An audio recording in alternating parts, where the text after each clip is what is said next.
¿Cómo están, muchachos? Te saluda nuevamente tu profesor Miguel Quijaite, y esta vez para desarrollar un importantísimo tema de historia del Perú, lo que es el segundo desarrollo regional, o también llamado por otros investigadores, en este caso John Rowe, también llamado intermedio tardío.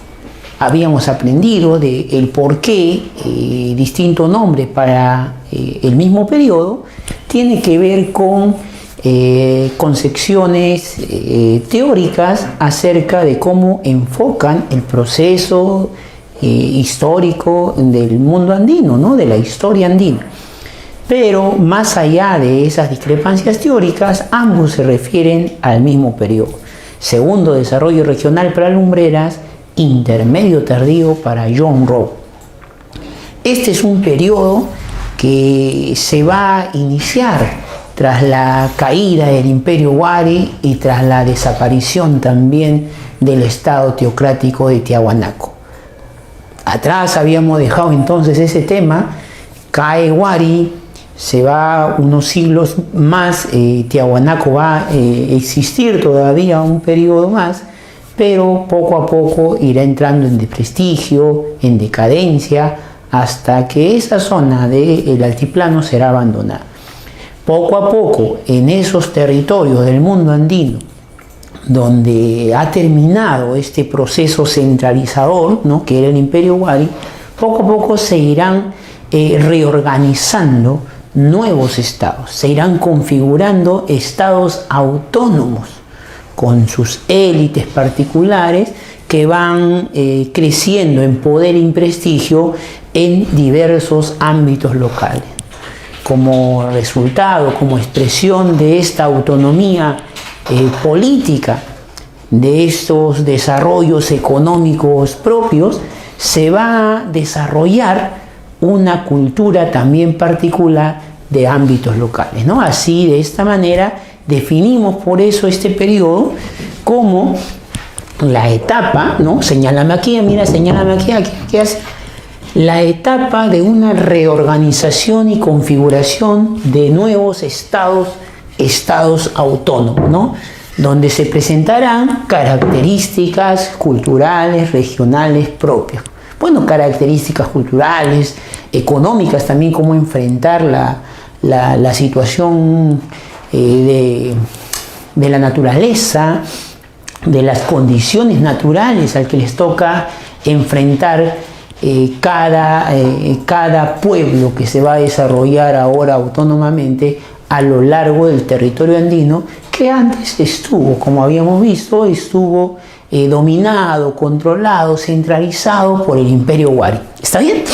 Entonces, veamos aquí, ¿no? Segundo desarrollo regional o intermedio tardío, llamado por John Rowe, tiene estas características, ¿no? Estas siguientes características que hay que tener en cuenta para analizar, pues, analizar los pueblos que se van a desarrollar, pues, y en rasgos generales, desde el punto de vista económico, los estados, los pueblos que se van a ir configurando, resaltarán por tener una agricultura avanzada, una agricultura con tecnología hidráulica. No es que sea algo nuevo. Recuerda que el desarrollo de la tecnología hidráulica viene desde muy atrás. Ya habíamos visto cómo se había alcanzado un desarrollo en el intermedio temprano. Pues aquí hay una continuidad de este conocimiento, ya de este avance tecnológico. Claro que aquí se irán superando esos conocimientos, ¿no? Entonces hay una cultura de riego, hay una tecnología de riego que les va a llevar a conectar, pues, amplios valles, toda una red de canales que les permitan ampliar su frontera agrícola a los estados que se van a desarrollar en este periodo, ¿no? Otra cosa que resalta de este periodo es el comercio, ¿no? El comercio que se va a intensificar, un comercio a larga distancia. Pero que quede claro aquí que, a diferencia del viejo mundo, a diferencia del comercio que se va a desarrollar allá en Europa, aquí el comercio fue controlado por los organismos estatales. O sea, era un comercio promovido, controlado, monitoreado, dirigido por el Estado, por los diversos estados, ¿no?, que se desarrollaron. Y otra diferencia era que fue un comercio prioritariamente de artículos de lujo, de artículos de prestigio, de artículos que solamente utilizan las élites para reforzar su poder. Estos artículos de símbolo de poder es la prioridad en el comercio. No es un comercio de productos básicos de primera necesidad en la que toda la población consume. No, de eso no se trata, ¿ya? Entonces, cuando decimos que aquí se dio un comercio, solamente estamos hablando de un comercio de élites. Y lo de larga distancia, alude a que los comerciantes hicieron largos recorridos para traer justamente esos artículos prestigiosos que las élites requerían. Llámese pues Concha Spondylus, ya que un pueblo de aquí, de esta etapa, va a ser uno de los principales comercializadores de este producto, ¿no? Estoy hablando de los chincha, que vamos a ver en un momento. Plumas pues de papagayo que traían desde la selva, artesanías de oro que eran producidas pues en diversas partes del territorio andino. Entonces, algo por ahí me refiero, ¿no?, a esos artículos de lujo, a esos artículos de prestigio. Desde el punto de vista político, hay una fragmentación del poder. Recuerda que ya no hay un ente centralizador de todo el mundo andino. Atrás quedó el Imperio Wari. Entonces, es una época de pequeños señoríos, o ya llámese formación de reinos también. Y también formación de grandes confederaciones pues militaristas. Lo de señoríos tiene que ver con dominio de pequeños señores, que dominan un pequeño valle, ¿no? Ya llámese uno o dos o más valles, ¿no? Entonces, en la medida que más valles estén controlados por ese señor, o esos grandes señores, esa aristocracia, estaríamos hablando de un reino, ¿no?, de un reino, ¿ya? Y ya las confederaciones, el reino es un dominio de varios valles, pero por un señor centralizado. En cambio, las confederaciones es la alianza de varios señoríos que por coincidencia de intereses o por defensa mutua contra otros enemigos hacen una alianza en igualdad de condiciones. Se formaron grandes confederaciones en lo que fue el norte selvático en Amazonas, la confederación de los Chachapoyas, por ejemplo. Se formaron reinos en la costa, como el reino Chimú o el reino de los Chincha. Incluso el reino Chimú llegó a ser un imperio. Pero a diferencia de los imperios que hemos conocido, como el imperio Wari, o más adelante pues que veremos el imperio Inca, el imperio Chimú no llegó a ser un imperio panandino, o sea, no llegó a controlar todo el mundo andino, sino ahí estaríamos hablando de un horizonte, y Chimú no es un horizonte, no marca un horizonte, sino Chimú pertenece a este periodo de desarrollos regionales, de fragmentación del poder en múltiples estados. Cada uno controla su región, su localidad. En este aspecto político hay que tener en cuenta que el poder fue mucho más fragmentado en la sierra que en la costa.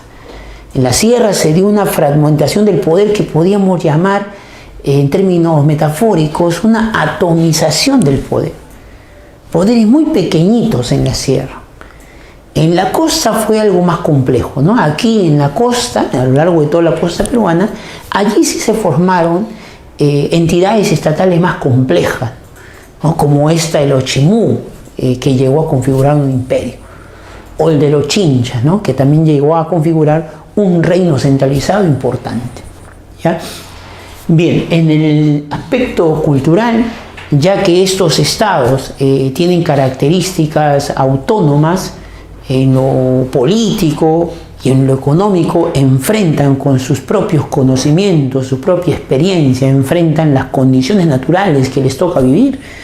Entonces eso se va a reflejar también en la cultura, pues la cultura desarrollará también características propias según la localidad a la que vayamos a enfocarnos, ¿no? ¿Ya? Pero si algo podemos generalizar de este periodo, sería pues dos cosas importantes. Uno, el ser una época de grandes constructores de ciudades. O sea, lo que caracteriza a esta época es el predominio de la ciudad como lugar de vivienda, como lugar céntrico en la vida de estos pueblos, ¿no? La ciudad. Recuerda que las ciudades no surgen aquí, las ciudades han surgido en el intermedio temprano, y que con el imperio Wari, el desarrollo urbano alcanzó sus más altas cuotas de poder, sus más altas cuotas de desarrollo, ¿no? Llegaron las ciudades. Wari recuerda que estableció ciudades, ¿no? Y que Lumbera llama cabezas de región a lo largo de todo su dominio. Esa herencia de los Wari aquí se va a seguir desarrollando.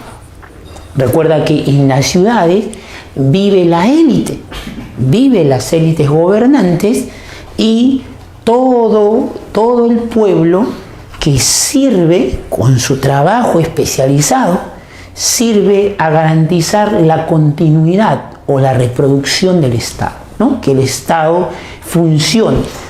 Entonces, gente especializada, me refiero pues a artesanos que contribuyen pues, a diversas tareas donde se va a fabricar el soporte a través del cual se va a transmitir las ideas que la élite necesita que el pueblo asuma como suyas, ¿no? Ideas que justifican pues su estado y la sociedad en la que viven, en la que ellos gozan de privilegio. Entonces, toda esta serie de artesanos, trabajadores diversos como sirvientes, como pintores, ¿no? Que van a mantener limpio, van a mantener bien llamativo, bien atractivo la ciudad. Entonces todos estos trabajadores que se nos puede ocurrir que necesitan pues las élites van a vivir en esta ciudad. Entonces es una época pues de bastante desarrollo urbano, ¿no? Mucho desarrollo urbano a tal punto que la llaman el periodo de los constructores de ciudad. Otra cosa que resalta es que en cerámica y en textilería más bien aquí no se va a resaltar, ¿ya? Las élites pues no le dieron tanta prioridad a la cerámica o a los diseños textiles como si lo habrían hecho, ¿te acuerdas? En el primer desarrollo regional. Allí sí se le dio bastante hincapié, ¿no? a estos soportes por los cuales podían transmitir sus ideas. Aquí no, aquí la cerámica, la textilería simplemente tiene un uso utilitario por las élites, ¿no? Y no hay mayor fineza, no hay mayor complejidad, no hay mayor sentido pues, de importancia en este aspecto artístico. Lo que sí más bien priorizó la élite fue el desarrollo de la metalurgia y específicamente el desarrollo de la orfebrería. Claro, y es que la importancia que cobró la guerra en este periodo en la que diversos pueblos se enfrentaban y también las élites, ¿no? De los diversos reinos y señoríos se enfrentaban para ganar tierras, para ganar el control de la mano de obra, ¿no? Y los trabajadores, para conseguir pues las riquezas que aumente su poder y prestigio. Entonces la guerra, volviéndose tan importante, implicó un desarrollo de la metalurgia. Y luego, por ende, esta metalurgia será usada para distinción de las aristocracias, distinción de la élite. Por eso, dentro de todos los metales que se trabajó, alcanzó un gran nivel el arte de la orfebrería, ¿ya? Sobre todo los sicán, los chimú, alcanzarán un gran nivel de complejidad en diversas técnicas que van a desarrollar, pues buscando estos objetos que les permitan reforzar su poder, ¿ya? Bien, dicho esto, ¿cuáles son pues estos estados que se configuraron en este periodo? Hay muchísimos estados. Recuerda que te he dicho que en la sierra incluso la fragmentación del poder fue mucho mayor, ¿no? ¿Ya? Una serie de asentamientos sin mayor planificación, incluso una serie de estados bastante simples, ¿no? Pueblos y aldeas. Esto se dio en la sierra. Más bien donde se configuraron estados más complejos, más organizados, con toda una burocracia, eso sí se dio en lo que es la costa, ¿no? Entonces, un pueblo, un estado de la costa que podemos mencionar es los sicán. Los sicán, o también llamado Lambayeque, ¿no? Ubicado en el departamento que hoy día llamamos con el mismo nombre, Lambayeque. Sicán se desarrolló entre los siglos XI y los siglos XIII, ¿no? Siglo XI y siglo XIII, justamente después de la caída pues, del imperio Wari, y hasta el siglo XIII. ¿Y por qué no más, profesor? Si acá usted ha puesto hasta el siglo XV, ¿por qué Sicán no se desarrolló hasta el siglo XIII? Y es que Sicán será arremetido, será arrasado por otro pueblo cusqueño, por otro pueblo costeño, quise decir, ¿no? Costeño, que se va a expandir por estos territorios y tendrá que someter a Sicán para continuar su objetivo de expansión, ¿no? Bueno, de Sicán, ¿no? Sicán, cuyo término algunos estudiosos consideran que podría manifestar, pues, ¿no? Traducirse como la casa de la luna o el templo de la luna, tiene toda una tradición legendaria recogida pues, por los españoles, ¿no? Cuando llegaron a esas tierras del norte, de la costa norteña, y recogieron algunas tradiciones que contaban pues, los especialistas, ¿ya? Es así que los sicán se habla de un fundador legendario, un tal Nailán que llegaba, tal como ven en la figura, llegaba, dicen, desde alta mar, ¿no? De un lugar desconocido, y venía con toda una flota de balsas y un rico acompañamiento lujoso y prestigioso de funcionarios que lo acompañaban. Nailán en sus balsas llegaba a la costa lambayecana y fundaba de esta manera el pueblo o el estado de Sicán, ¿no? Y así nacía, según la leyenda, una época de prosperidad, una época de desarrollo con este Nailán. Quien cuenta eso está transmitido en un cronista, ¿no? Esa leyenda fue recogida en un cronista, Miguel Cabello de Balboa, allá en el siglo XVI, ¿no? ¿Ya? Bueno, ¿por qué es importante los sicán? Los sicán, se dice que Nailán habría llegado con un ídolo, ¿no? Con un dios, ¿no? Un dios llamado Lampayet o Yampayet, ¿no? Y es probable que de ese ídolo, del nombre de Lampayet, provenga el término que hoy día nosotros usamos para llamar a ese territorio Lambayeque, ¿no? Lambayeque, ¿ya?